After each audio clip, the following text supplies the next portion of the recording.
राधे राधे। जय श्री कृष्ण।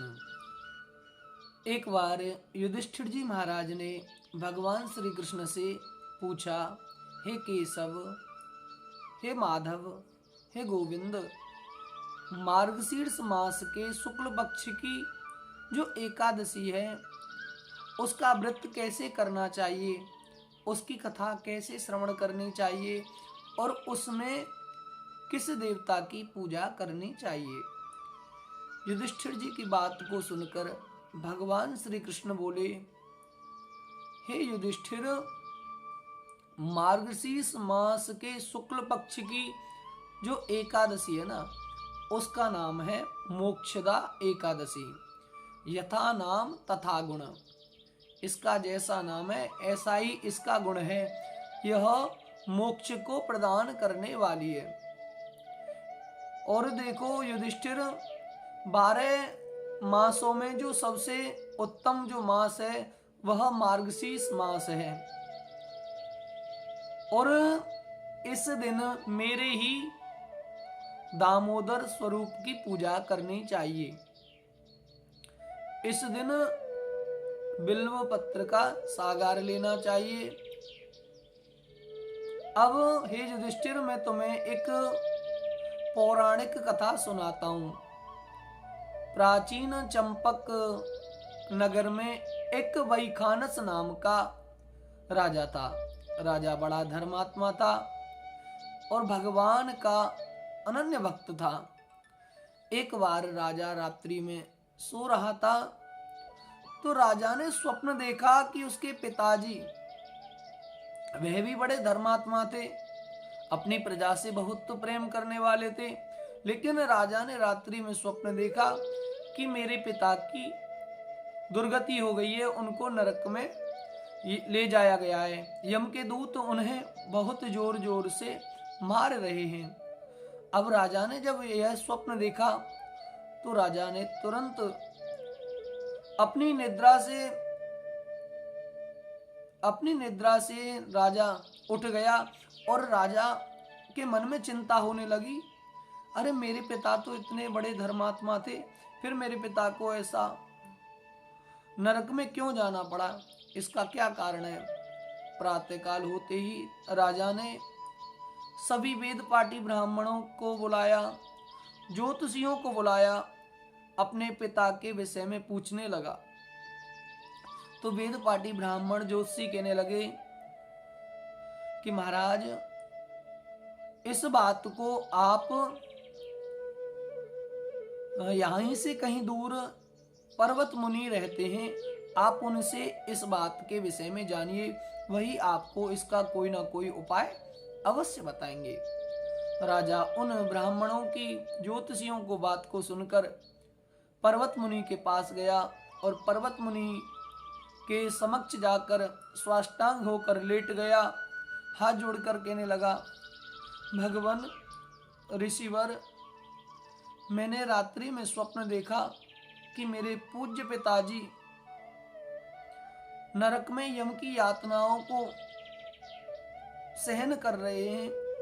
ऋषिवर, मेरे पिता तो बड़े धर्मात्मा थे, फिर मेरे पिता ने ऐसा कौन सा कर्म कर दिया जिससे उन्हें नरक में जाना पड़ा। हे ऋषिवर, आप अपनी योग दृष्टि से देखकर बताइए कि मेरे पिता ने ऐसा कौन सा कर्म किया जिसके कारण उन्हें नरक में जाना पड़ा। तो पर्वत मुनि ने ध्यान लगाया, अपनी योग दृष्टि से देखा तो वह समझ गए और कहने लगे, हे राजन, तुम्हारे पिता ने अपनी एक पत्नी को ऋतु काल में ऋतुदान ना दिया। ऋतु काल में वह गर्भ धारण करना चाहती थी, लेकिन तुम्हारे पिता ने अपनी एक पत्नी को गर्भ धारण नहीं कराया, उसी के कारण तुम्हारे पिता को नरक में जाना पड़ा। तो राजा कहने लगा, हे ऋषिवर, इसका कोई उपाय है कि मेरे पिता इस नरक की यातनाओं से मुक्त हो जाएं, उन्हें मुक्ति प्राप्त हो जाए।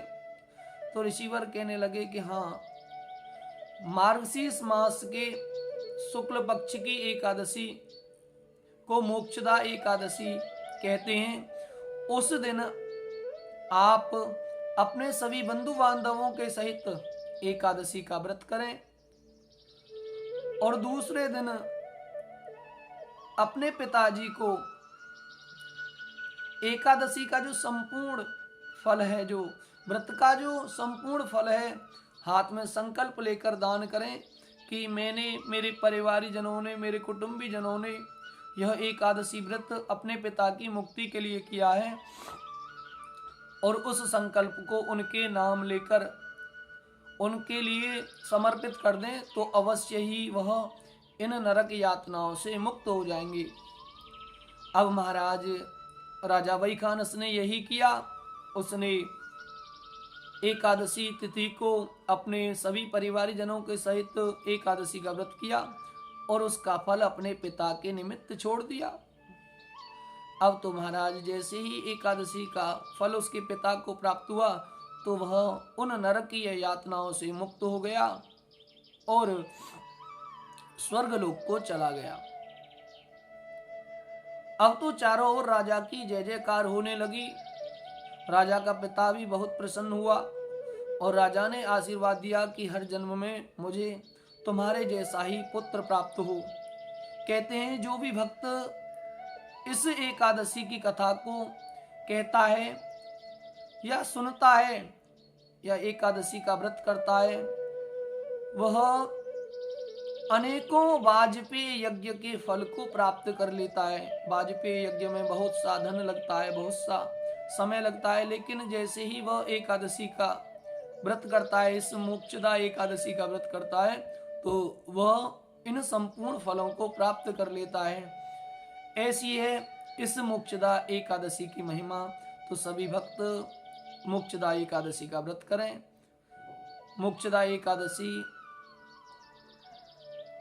का व्रत करने से हमारे सभी पाप ताप नष्ट हो जाते हैं और हमें मोक्ष की प्राप्ति होती है। जय श्री राधे, जय श्री कृष्ण।